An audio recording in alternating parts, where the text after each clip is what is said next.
السلام علیکم ورحمۃ اللہ تعالی وبرکاتہ نحمدہ ونصلی علی رسولہ الکریم اما بعد فاعوذ باللہ من الشیطان الرجیم بسم اللہ الرحمن الرحیم ورتل القرآن ترتیلا آمنت باللہ صدق اللہ المولانا العظیم وصدق رسولہ النبی الکریم ونحن ولا ذلك لمن الشاہدین والشاکرین والحمد للہ رب العالمین۔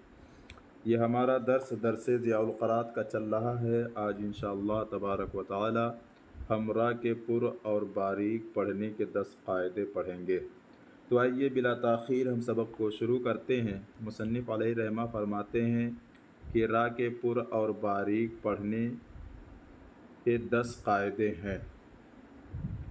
ان 10 قاعدوں کا بیان کرنے کا مقصد یہ ہے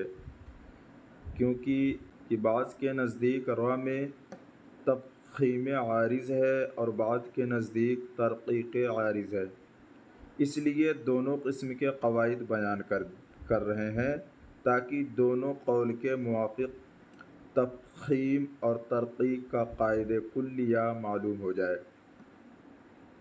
آگے مصنف فرماتے ہیں قاعدہ نمبر 1، را پر زبر یا پیش ہو تو را پر ہوگی، جیسے ربی ربما، اور زیر ہو تو باریک ہوگی، جیسے رجال۔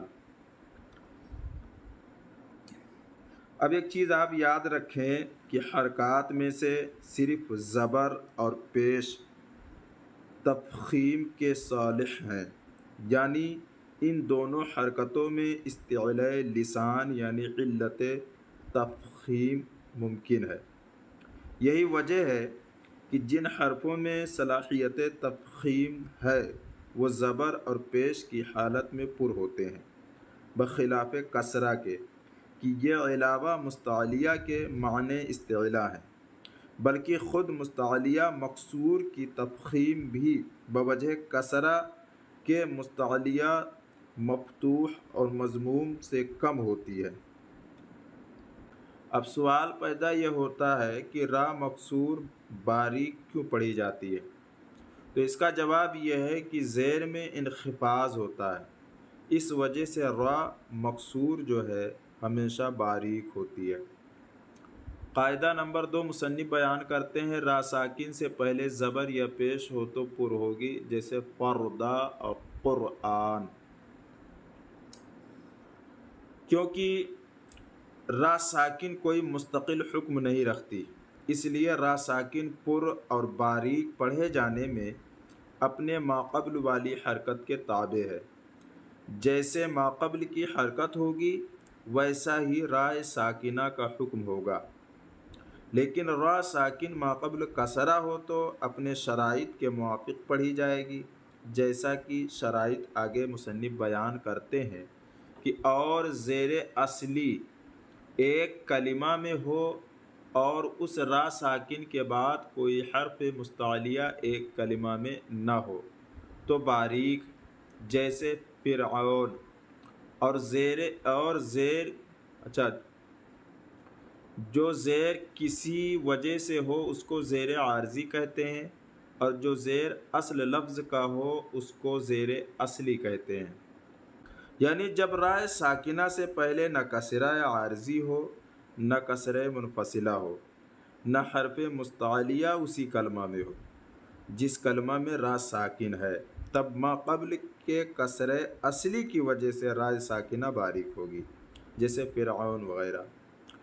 باقی کسرہ عارضی وغیرہ کے احکام آگے مصنف بیان کرتے ہیں۔ نمبر 3 پہ دیکھیے، قاعدہ نمبر 3 میں فرماتے ہیں، رائے ساکن سے پہلے زیر عارضی ہو تو پر ہوگی، جیسے ارجعوا اور امر تابو۔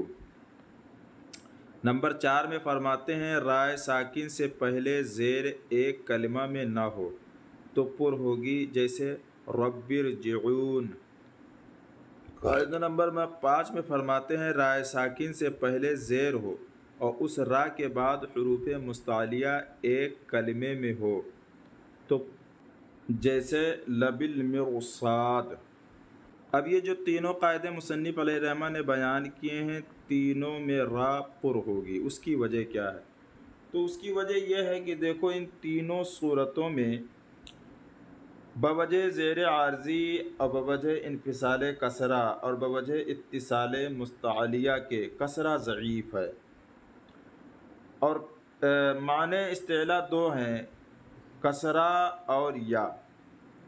تو کسرہ یہاں خود یا ہے نہیں، کسرہ ضعیف ہے، تو اس کی وجہ سے ان صورتوں میں تفخیم ہوگی، ٹھیک ہے۔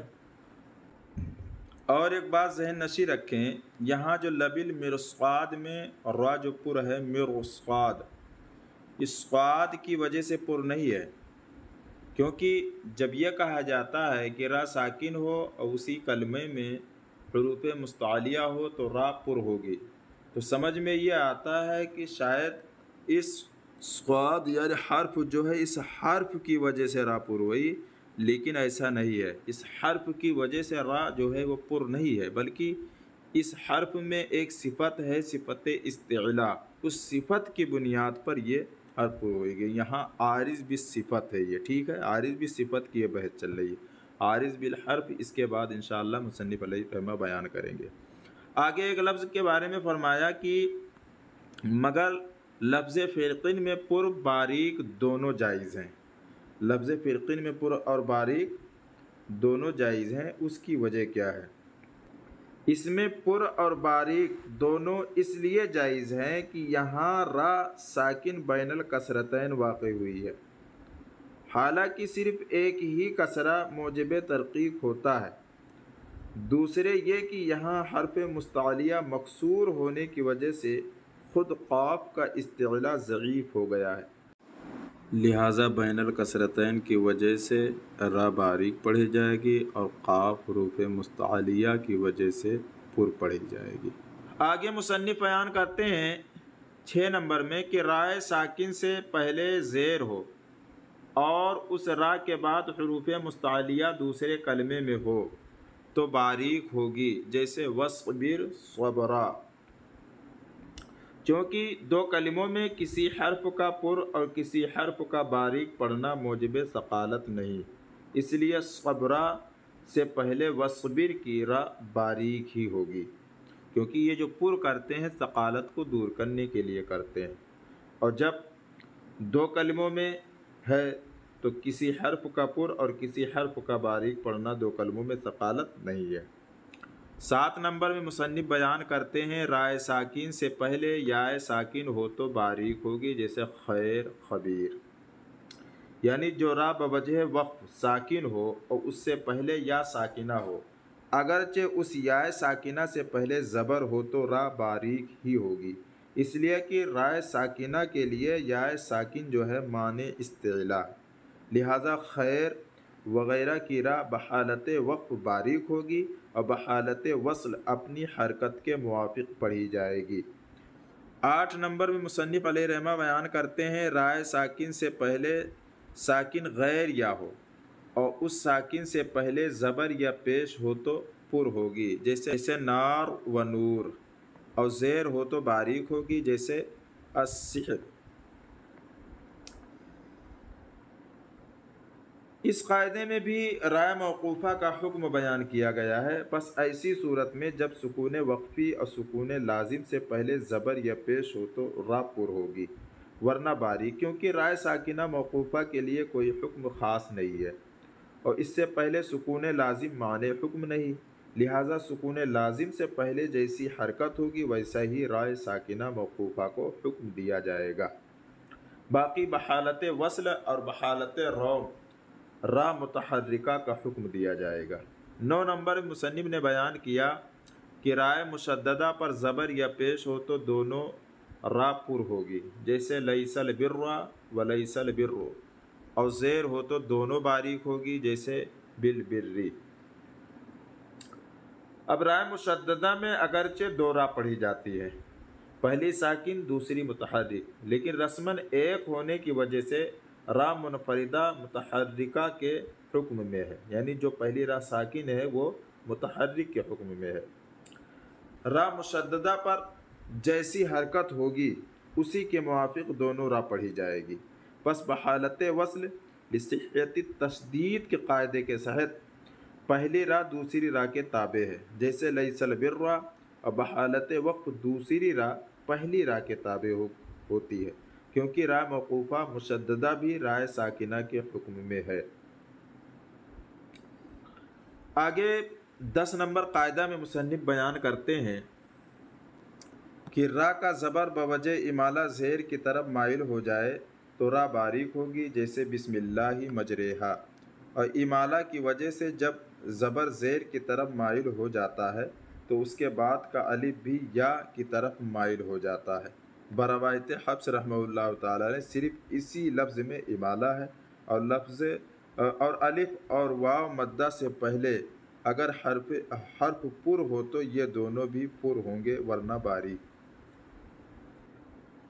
اب مجریحہ میں را جو ہے یہ باریک ہوگی، اس کی وجہ یہ ہے کہ فتحہ ممالہ میں میلان کسرہ کی طرف ہوتا ہے، اس لیے امالہ جو ہے تفخیم کو مانے ہے۔ آگے مصنف علیہ الرحمہ نے بیان کیا کہ اور الف اور واو مدہ سے پہلے اگر حرف پر ہوں تو یہ دونوں بھی پر ہوں گے ورنہ باریک، یعنی جس طرح حرکات میں سے فتحہ اور ضمہ صالح تفخیم ہے، اسی طرح الف اور واو مدہ بھی صالح تفخیم ہے، کیونکہ فتحہ اور ضمہ کے اشباع سے الف اور واو مدہ پیدا ہوتے ہیں۔ چنانچہ جس اثر سے فتحہ اور ضمہ متاثر ہوتے ہیں اسی اثر سے الف اور واو مدہ بھی متاثر ہوتے ہیں، یعنی الف اور واو مدہ صفت میں اپنے ماقبل والے حرف کے تابع ہیں، جس طرح یہ دونوں حرف وجود میں اپنے ماقبل کے تابع ہیں۔ پس اگر الف یا واو مدہ کے ماقبل پر حرف ہیں تو ان دونوں کو بھی پر پڑھا جائے گا۔ اب را کے پر اور باریک کے جو قاعدے ہیں ان کو ہم دلیلیں میں سمجھنے کی کوشش کرتے ہیں۔ دیکھیے را دو حال سے خالی نہیں، یا تو متحرک ہوگی یا ساکن۔ اگر متحرک ہے تو پھر 3 حال سے خالی نہیں، یا تو را متحرک مفتوح ہوگی، یا را متحرک مضموم ہوگی، یا متحرک مکسور۔ متحرک مفتوح کی مثال جیسے ربی، اور مضموم کی مثال جیسے ربما، مکسور کی مثال جیسے رجال۔ اب یہ مفتوح اور مضموم کی صورت میں را کیا ہے؟ پر پڑھی جائے گی، اور اگر مکسور ہے تو پھر باریک پڑھی جائے گی۔ دوسرا، اگر متحرک را نہیں ہے تو پھر ساکن ہوگی۔ اب جب ساکن ہوگی تو یہ بھی 2 حال سے خالی نہیں، یا تو ساکن مشدد یا ساکن غیر مشدد۔ ساکن مشدد ہے تو 3 حال سے خالی نہیں، مشدد مفتوح، مشدد مضموم، مشدد مکسور۔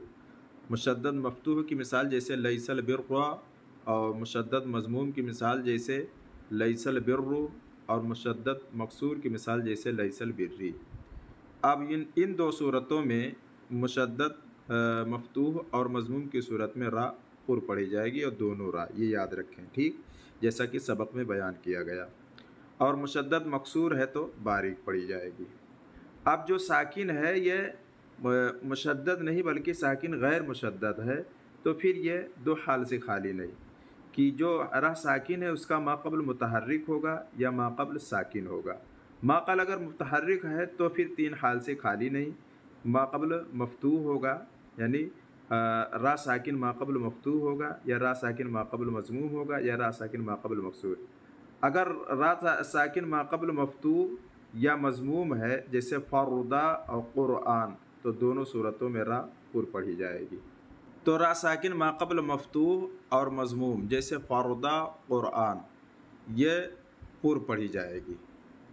اور را ساکن ماقبل مکسور ہو تو پھر یہ 2 حال سے خالی نہیں، کہ جو ماقبل پر کسرہ ہے وہ زیر اصلی ہے یا تو زیر عارضی، یعنی یا زیر اصلی ہوگی یا زیر عارضی۔ زیر اصلی ہے تو بھی 2 حال سے خالی نہیں، کہ جس کلمے میں زیر اصلی ہے اس کلمے میں حروف مستعلیہ، یعنی با حروف مستعلیہ ہے وہ کلمہ، یا بغیر حروف مستعلیہ وہ کلمہ ہے۔ با حروف مستعلیہ کی مثال جیسے لبالمرصاد، اور بے حروف مستعلیہ کی مثال جیسے فرعون۔ تو اس میں با حروف مستعلیہ ہے تو پھر را پر پڑھی جائے گی ورنہ باریک پڑھی جائے گی۔ اب دوسری قسم اس کے کیا ہے کہ اگر مکسور زیر اصلی نہ ہو تو زیر عارضی ہوگی۔ اب زیر عارضی چاہے زیر عارضی ایک کلمہ میں ہو یا زیر عارضی دوسرے کلمہ میں ہو، دونوں صورتوں میں راء پر پڑھے جائے گی، جیسے ارجعو اور امر تابو یا ارجعون وغیرہ۔ اب بچا یہ کہ اگر ما قبل متحرک نہ ہو بلکہ ما قبل بھی ساکن ہو تو اس کو دیکھ لیتے ہیں۔ تو اگر ما قبل ساکن ہو تو بھی دو حال سے خالی نہیں، یا تو یا ساکن ہوگا، ما قبل کا جو ساکن ہوگا وہ یا ساکن ہوگا یا غیر یا ساکن۔ یا ساکن جیسے خیر، خبیر، تو دونوں اس میں کیا بولتے ہیں، یہ باریک ہی پڑھی جائے گی، ٹھیک۔ اب یا غیر ساکن ہو تو پھر اس ساکن کے ما قبل کو دیکھیں گے، اس ساکن کے ما قبل کو دیکھیں گے، تو اس ساکن کا ما قبل تین حالتوں سے خالی نہیں، مفتوح، مضموم، مکسور۔ اگر مفتوح ہے جیسے نار، اور اگر مضموم ہے جیسے نور، تو دونوں حالتوں میں پر، اور مکسور ہے تو پھر جیسے السحر، باری۔ یہ ہمارے 10 قاعدے جو ہیں اجمالی طور پر اور در شکل میں نے پیش کرنے کی کوشش کی ہے۔